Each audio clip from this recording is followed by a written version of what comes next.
দেশের সীমানা পেরিয়ে মালয়েশিয়ায় রপ্তানি হচ্ছে দিনাজপুরের আলু। ফসলের মাঠ থেকে সরাসরি আলু রপ্তানি হওয়ায় ব্যস্ত কৃষক, শ্রমিক ও ব্যবসায়ীরা। সহজ শর্তে কৃষি ঋণের দাবি চাষিদের, আর রপ্তানিযোগ্য আলুর আবাদ বাড়াতে চাষিদের পরামর্শ দিচ্ছে কৃষি বিভাগ। সুবল রায়ের প্রতিবেদন, জানাচ্ছেন শারমিন স্বর্ণা। বর্তমান আলুর বাজার দরে দুশ্চিন্তায় কৃষকরা, তবে বিদেশে রপ্তানির খবরে কিছুটা আশার আলো দেখছেন তারা। দেশের সীমানা পেরিয়ে দিনাজপুরের বীরগঞ্জ থেকে আলুর প্রথম চালান যাচ্ছে মালয়েশিয়া। বীরগঞ্জের 28 মাইল নামক এলাকায় বেসরকারি প্রতিষ্ঠান নাইম অ্যাগ্রো সহযোগিতায় কৃষক আলী ইমরান 100 একর জমিতে আলু আবাদ করেছেন।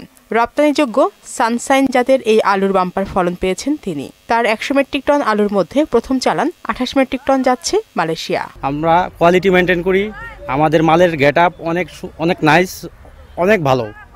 এটা মালয়েশিয়া যাবে। কৃষি অফিস যেভাবে সিদ্ধান্ত দেয় সেভাবে যদি আমরা মেনে চলি তাহলে অবশ্যই আমরা উপকৃত হব। আশপাশের কৃষকরাও আলু চাষে বেশ আগ্রহ প্রকাশ করছেন।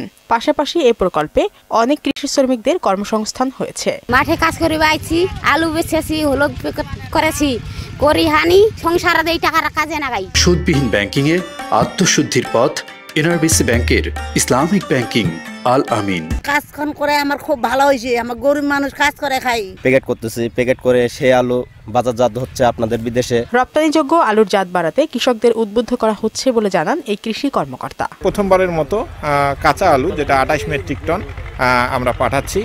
যদি এর বাজার মূল্য ভালো হয়, সবকিছু ভালো হয়, আগামীতে এনার মাধ্যমে আরো বেশি আলু, অধিক পরিমাণ আলু বিদেশে রপ্তানি হবে। দিনাজপুর জেলায় প্রতি বছর প্রায় 50,000 হেক্টর জমিতে আলুর আবাদ হয় এবং এসব জমি থেকে আলু উৎপাদন হয় 10 লক্ষাধিক মেট্রিক টন। শারমিন স্বর্ণা, মোহনা সংবাদ।